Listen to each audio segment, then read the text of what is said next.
Les réseaux sociaux sont bombardés de photos et de vidéos montrant le quotidien de millions de familles. Ce phénomène, appelé sharenting, prend énormément d'ampleur. Dans ces vidéos, Angélique met en scène son fils, des petits sketchs dans lesquels Hugo récite ses textes. Aujourd'hui, c'est 53% des parents français qui ont déjà partagé du contenu sur leurs enfants. Alors si cette pratique est devenue banale, elle n'en reste pas moins très controversée, au point où les professionnels s'alarment face aux risques psychologiques et sociaux. De nombreux parents se retrouvent à exploiter l'image de leurs enfants et ainsi à les surexposer sur Internet. Cette exploitation donne parfois lieu à des séquences humiliantes, dégradantes ou néfastes pour l'enfant. Familles qui se filment 24 heures sur 24 et donc qui filment leur enfant 24 heures sur 24, y compris dans des moments intimes. Le pot, l'apprentissage de la propreté, le bain. Ils redoutent la vulnérabilité des petits face aux dangers du monde numérique et s'interrogent sur les limites de leur exposition. Je m'interroge vraiment sur le temps que ça prend par rapport aux vraies activités bénéfiques pour l'enfant. Et puis d'autre part, ce qu'ils deviendront après avoir connu une exposition aussi importante, une surexposition. On est aussi inquiet bien sûr de ce qui pourrait advenir de ces contenus qui pourraient être, on va dire, trafiqués et mis en ligne sur des sites illicites. Pourtant, quand on interroge les familles devenues célèbres grâce au sharenting, elles affirment que cette pratique n'est qu'un hobby et que rien n'est imposé aux enfants. On pousse jamais Janelle à faire quoi que ce soit, c'est elle qui décide. Lui, comme les autres familles, affirme suivre les désirs de leurs enfants, qui n'auraient jamais exprimé le souhait d'arrêter les tournages. Voire même une chance pour eux. Ils croulent sous les cadeaux, reçoivent les derniers jeux tendances, les vêtements de marque ou sont invités à des inaugurations de parcs d'attractions prestigieux. Ce hobby devenu très lucratif permet même aux parents concernés de quitter leur emploi pour se consacrer entièrement à leur chaîne YouTube et aux réseaux sociaux. Angélique vit entièrement de cette activité et emploie même 2 personnes. 47% des parents influenceurs déclarent que leur activité est devenue leur seule source de revenus. Avant de faire cette émission, vous n'aviez pas beaucoup de revenus. En exposant ces enfants dans cette émission, maintenant, paraît-il que vous avez des gros revenus grâce aux réseaux sociaux, jusqu'à 30-40 000 euros par mois. Elle gagne entre 3 000 et 10 000 euros par mois. Ce qui n'était au départ qu'un loisir pendant le confinement est devenu son métier. Si beaucoup de parents affirment ne rien imposer à leur enfant et avoir leur autorisation, on peut s'interroger sur les intentions profondes. Act like you're crying, really quick. I am crying. Go like this. No, Mom, I'm actually seriously crying. No, I know, but go like this for the video. Go like this, put one hand up, go like this. You have your answer. This is the way I live. Cette folie des grandeurs peut pousser les plus fragiles aux actes les plus immondes. C'est le cas de ce couple américain ayant fait polémique après avoir publié une vidéo choquante dans laquelle on pouvait voir une véritable scène d'agression verbale filmée dans le cadre d'un prank. What the hell is that? What is this? Cody! Tell me! I didn't do that! Tell me what you did! I swear to God, I didn't do that! Mais si cette histoire a fini en procès, qu'en est-il de centaines de millions d'autres encore visibles dans des défis sur TikTok ou sur d'autres réseaux? Ready to help me make brownies? Yeah. Yeah? Okay. Wow. That hurts. Okay. Alors si c'est une belle opportunité pour les parents, est-ce qu'il en est autant pour ses enfants? Quels sont les enjeux futurs pour les familles sur Internet? Et dans ce contexte nouveau, comment, en tant que parents, devons-nous réfléchir pour prendre les meilleures décisions pour nos enfants? Faire un enfant, c'est bon pour le business. Enfin, sur les réseaux sociaux, l'arrivée d'un bébé sur le compte d'un influenceur booste considérablement le nombre d'abonnés et les interactions. Pour Oriane, influenceuse suivie par 80 000 personnes, son compte Instagram a explosé suite à l'arrivée de ses jumeaux. D'après ses dires, les comptes famille ont un taux d'engagement, ratio entre le nombre d'interactions et le nombre de vues d'une publication, autour de 5%, contre 2% pour un compte classique. Quand un créateur de contenu devient parent, inconsciemment, les abonnés se projettent davantage et se sentent plus attachés. On s'identifie parce que nos enfants ont le même âge, ils grandissent ensemble, même si ce n'est pas le cas de toute leur communauté. Les abonnés demandent des nouvelles des enfants, s'inquiètent parfois lorsqu'ils n'apparaissent pas en story et veulent toujours en voir plus. C'est la raison pour laquelle j'avais commencé le compte et je partageais plutôt pour répondre à la demande des abonnés que parce que j'en avais envie. Pour les marques, pousser à l'apparition des enfants, c'est s'assurer d'un meilleur rendement sur les publications sponsorisées. De quoi créer une pression supplémentaire pour les créateurs. Progressivement, la vie privée devient quasi inexistante. Chaque moment de la journée est un prétexte et doit être partagé, jusqu'aux situations les plus intimes, les plus pudiques. L'événement épique, incroyable vient de se produire. Le petit Hugo, 3 ans, vient de faire caca pour la toute première fois sur son pot. Michael Stora, psychologue et fondateur de l'Observatoire des mondes numériques et sciences humaines, dit à ce sujet: le développement des réseaux sociaux nous encourage à tout montrer, à tout dire, à montrer la meilleure image de nous-mêmes. Les parents cherchent à se valoriser à travers les enfants qui sont montrés sous leur meilleur jour, bien habillés, sages, parfaits, souriants, qu'ils exhibent comme un fétiche. Pas de comédie, de hurlements, de coucher qui se passe mal, que des photos d'un bonheur parfait. Le risque est que l'enfant devienne une prolongation narcissique d'eux-mêmes. Alors, en voyant ces vidéos d'enfants dès le réveil ou pendant un change, on pourrait penser que les parents sont inconscients ou malveillants. Mais est-ce que tout le monde se rend vraiment compte de la portée d'une publication ou d'un partage? La réponse est mitigée. Alors, des associations comme l'Enfant Bleu se sont engagées pour sensibiliser et éduquer les parents à l'usage des réseaux sociaux. Le tout grâce à des interventions ou des campagnes anti-sharenting, comme ce qui a été proposé cet été au travers d'un livre éducatif sur le sujet. S'il faut éduquer, c'est bien qu'il y a de l'ignorance. Je ne comprends rien à ce que fait mon enfant avec Snapchat. Je me sens pas légitime pour intervenir. Et on pourrait croire qu'elle n'est que chez les autres. Mais en réalité, on a tous tendance à surestimer ce qu'on sait vraiment du monde d'Internet. When I came down that rabbit hole, I came to the conclusion that there was no way I could safely share my child online without them being used for insidious purposes. Alors finalement, qu'est-ce que les enfants risquent concrètement quand leur bouille est affichée sur les réseaux sociaux ?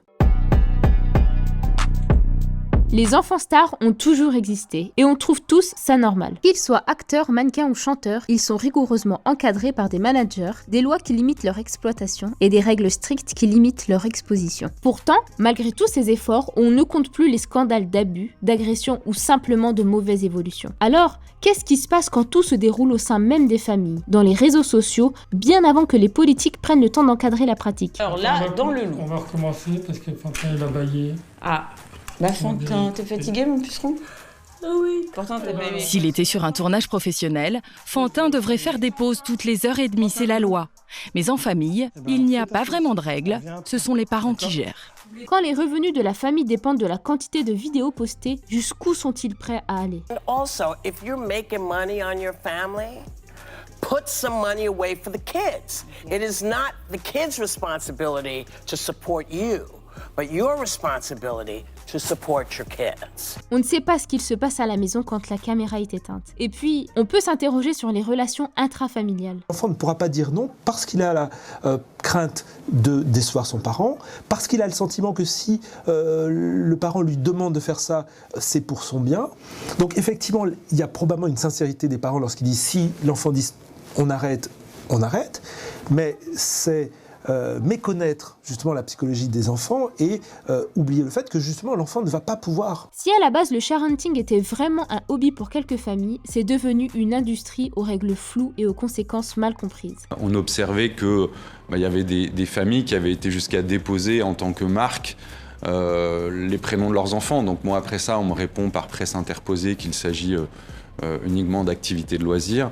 Je pense que les parents qui nous regardent sont tous conscients que une fois que l'état civil est en place, pour nos enfants, on ne se rue pas tout de suite à l'Institut national de la propriété intellectuelle pour déposer les prénoms de nos enfants en tant que marque. Donc on voit bien un peu le côté pernicieux et manipulateur, me semble-t-il, de ces parents. En tout cas, un manque d'honnêteté dans la réalité de ce qui les anime, et en effet l'aspect pécunier est au centre des choses. C'est devenu un rythme de parution de vidéos et c'est ça qui est dérangeant, c'est la quantité qui est de plus en plus impressionnante, le nombre de chaînes, le nombre de vidéos, et ça devient vraiment un travail pour eux.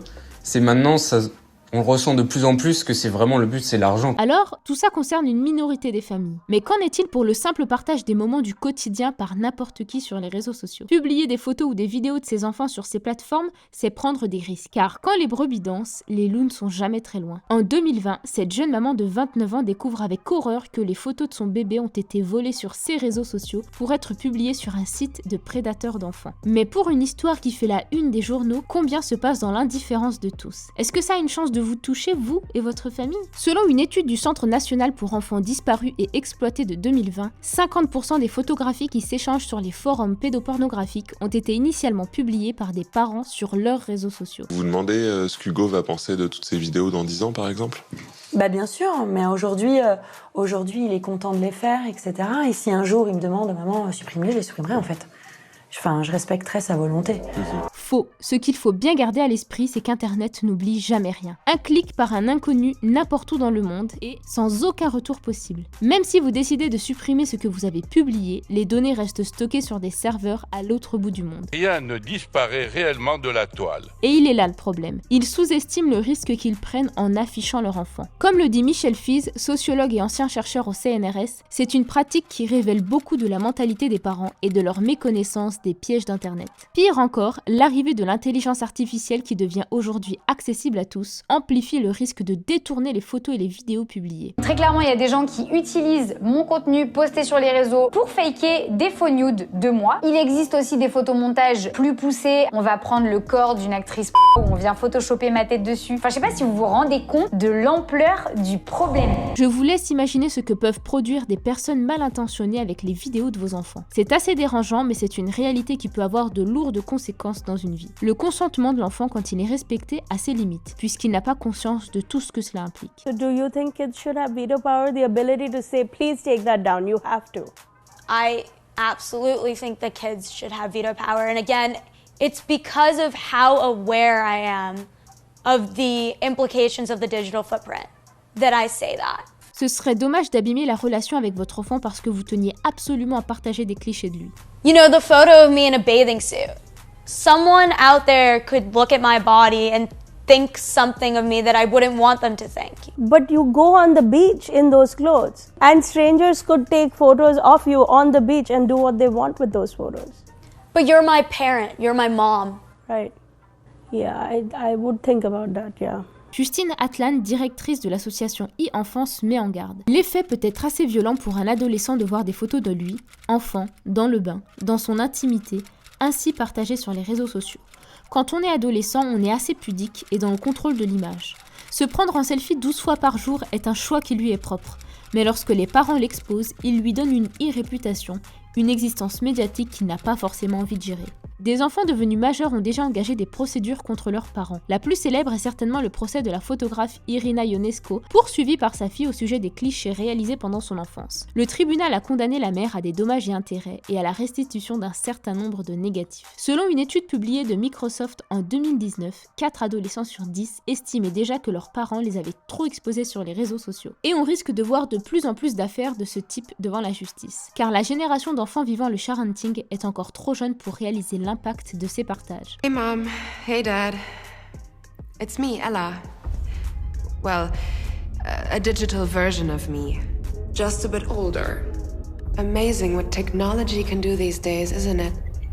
All you need are a couple of pictures, like the ones you share on social media, where they can be taken and used by everybody.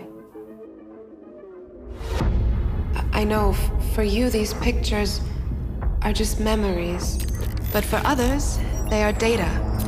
And for me, maybe the beginning of a horrible future. A future where my identity can be stolen just like that. Where I can go to prison for things that I would never do. Imagine my credit score being destroyed, Dad. Or my voice copied to scam you, Mom. Mom, I'm in trouble. I need you to send me money, please.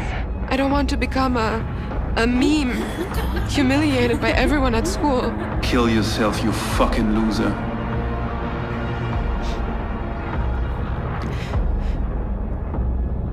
And I certainly don't want this.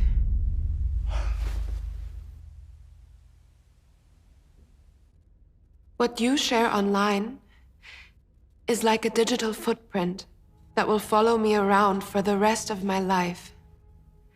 I'm telling you this because I know you love me and would never do anything to harm me. So please, Mom, please, Dad, protect my virtual privacy. Face à ce phénomène grandissant et aux dérives qui en découlent, il a fallu combler un vide juridique. On va, dans certains cas, transposer simplement ce qui existe pour les enfants du spectacle à ces enfants youtubeurs. On va les faire rentrer dans cette catégorie parce qu'on peut établir une relation de travail entre notamment le parent qui donne des consignes et l'enfant qui les exécute. Et puis après, c'est monétisé, puis ça fait l'objet du placement de produits. En 2023, un autre projet de loi va également voir le jour pour protéger la vie privée et le droit à l'image des enfants. On réfléchit avec le député sur un projet de loi qui viendrait modifier ce droit à l'image et quand on estime que des parents dysfonctionnent, à pouvoir éventuellement agir auprès d'autorités compétentes. Si la France est la première à prendre des dispositions pour encadrer le sharenting, certains juristes y voient un conflit entre le droit à l'image des enfants et le droit à l'expression des parents. Pour Bruno Struder, il faut être certain que l'intérêt de l'enfant est protégé, mais cela ne se fait pas seulement dans une optique répressive. Tout n'est pas sujet à soupçon. On est face à un phénomène nouveau, une nouvelle forme de création artistique et d'entrepreneuriat. Je ne suis pas fondamentalement opposée à toute forme d'activité pour les enfants sur YouTube. Effectivement, quand c'est bien fait, ça a des bénéfices d'abord créatifs. On le sait que c'est un lieu d'expression, de création. Donc c'est vrai qu'il y a des enfants chez qui ça va faire résonance avec vraiment des talents qu'ils ont et qui vont pouvoir mettre en avant, travailler, améliorer. Donc ça, c'est toujours positif. C'est un espace de créativité. Si c'est juste géré comme ça et que, puisque c'est ça le critère, ça reste un loisir. Malgré les dérives existantes sur Internet, les opportunités sont présentes et nombreuses. Alors comment les enfants peuvent-ils réellement saisir une opportunité qui ne les mette pas en danger ? Que ce soit l'enfant lui-même qui gère sa chaîne YouTube ou que ce soit ses parents, il y a une distinction à faire. Pour que l'opportunité soit sans danger, l'enfant ou la famille doit pouvoir apporter quelque chose à son auditoire. Une compétence, une valeur, un talent, un projet commun, et non pas seulement des moments en famille qui relèvent de la vie privée, voire de l'intimité. Et il y a des jeunes qui le font très bien, comme par exemple cet adolescent de 14 ans qui partageait sa passion pour l'animation et les Legos sur sa chaîne YouTube. Il s'est fait repérer et s'est vu offrir l'opportunité de participer à la création du dernier film Spider-Man. Ou encore Juliane, cette jeune lycéenne de 16 ans qui partage ses coups de cœur littéraires sur son compte TikTok. Construire une audience en partageant seulement des moments de sa vie quotidienne et privée, c'est alimenter une forme de voyeurisme. Et surtout, c'est prendre le risque d'adopter les codes de la viralité. Le ridicule, les pranks, les challenges dangereux, l'hypersexualisation. Tout ça pour gagner en popularité et donc en monétisation. Et ce n'est pas une voie saine de réussite, surtout pour un enfant. Comme cette jeune américaine de 13 ans qui arrête l'école pour se consacrer entièrement à son compte TikTok. À force de partager au monde entier sa vie, comment enseigne-t-on aux enfants la distinction entre la vie privée familiale et la vie publique? Kids and teens need to have the private space to play, to make mischief, to make mistakes, and to grow up better for having made them. So if we are depriving them of that privacy, and if we are storing and sharing and acting upon their private information now and in the future, we are really robbing them of the ability to determine who they are and to grow up into the kind of adults with agency and autonomy to ultimately make their own decisions, both about privacy and other things in their lives. Constantly having to worry about putting on a show and then having to act in a very certain way in order to meet this image that people almost expect of you is absolutely a lot of pressure, especially on young kids. There's the fact that people know who I am, and I've had no say in this, so there's that lack of control in my life that could absolutely lead to mental health issues. L'usage et la consommation des réseaux sociaux chez les adultes ou les enfants n'est pas sain. D'ailleurs, Facebook et Instagram en ont eux-mêmes conscience. I thought about this today when I read a report revealing how Facebook, which owns Instagram, has for a long time been aware that Instagram is harmful to kids, especially girls. The tech giant apparently conducted its own research into the effects of social media on the developing minds of kids, and they found that the effects are rather dire. Social media, the focus was on Instagram, but this holds true across the spectrum. Social media for kids causes anxiety, depression, body image issues, lower life satisfaction, and so on and so on and so on. Makes kids lonelier, makes them more depressed, it makes them unhappier. Now, Facebook knows this. Mais pour ces enfants exposés dès le plus jeune âge et sans aucune forme de retenue, les conséquences se font sentir au quotidien. I currently work with a handful of, they are no longer children, but they are still minors who were raised inside of sharenting, particularly family vlog accounts who are coming out and speaking out about the extraordinary trauma that they endured inside of this level of exploitation. They feel unsafe in public. They've had their identity stolen on multiple multiple occasions they've been over-sexualized, and they feel at any given time they are higher statistically probably likely to experience either further exploitation or human trafficking. Nombreuses sont déjà les études qui confirment la dangerosité des réseaux sociaux pour le développement des jeunes enfants et des adolescents. Et c'est vrai qu'on a quand même des parcours qui parfois sont compliqués, parce qu'à l'âge de l'adolescence puis à l'âge jeune adulte, ça fait quand même des êtres qui, contrairement à ce que les parents peuvent croire, en toute bienveillance, ne vont pas être renforcés.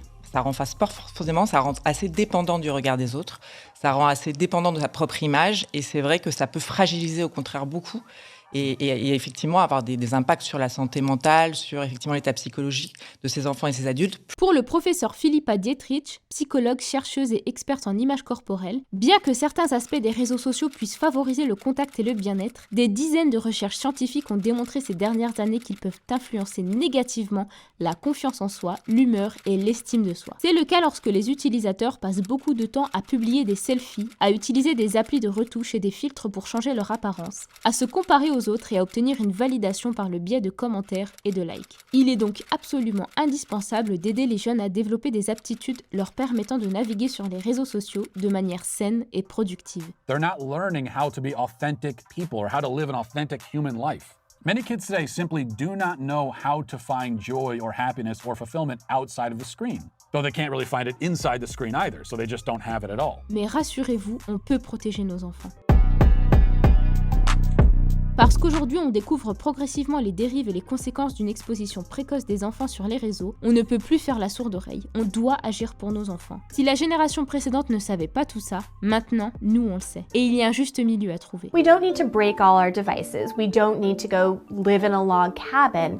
But we do need to have a greater awareness of what values we want to promote in our homes and in our schools. Mieux vaut éduquer et sensibiliser plutôt qu'interdire et frustrer. Et pour ce faire, on se doit d'actualiser nos connaissances sur le monde numérique et les réseaux sociaux pour en être capable. Je veux prévenir les parents d'enfants jeunes en particulier de les éduquer aux réseaux sociaux. Vous savez, quand un enfant commence à marcher, on lui apprend à traverser la route parce que c'est dangereux de traverser la route. Donc les réseaux sociaux, ça peut être dangereux aussi. Donc il faut les éduquer à ça dès le plus jeune âge. Je serais plutôt d'avis avec les fondateurs de la Silicon Valley qui connaissent mieux que personne leur invention et ses dangers. Bill Gates, par exemple, interdit l'usage du smartphone à ses enfants jusqu'à l'âge de 14 ans. Et il est resté ferme sur cette position éducative, même si ses enfants se plaignaient à plusieurs reprises. L'école préférée de tous les cadres de la Silicon Valley. Tous les grands ponts de Google, Apple, Facebook mettent leurs enfants dans cette école. On a envoyé nos enfants là-bas avec un... Ouais, alors qu'il y a une petite particularité, cette école, c'est qu'elle est complètement déconnectée. Voilà. Donc... En même temps, les rendez-vous éducatifs à honorer sont nombreux dans l'enfance et l'adolescence, et ils sont déterminants pour l'avenir des enfants. Et si on essayait de les faire grandir en les laissant libres, sans devoir se conformer à des tendances, des standards beauté ou à des idéaux? Et si on leur donnait les moyens d'exister, de se valoriser sans avoir besoin des réseaux sociaux? Elle est là la vraie opportunité pour eux, et nous en sommes garants. Si tu as aimé cette vidéo, n'hésite pas à la partager aux parents et autour de toi, et n'oublie pas de t'abonner à la newsletter pour recevoir chaque semaine du contenu exclusif sur la parentalité et l'éducation.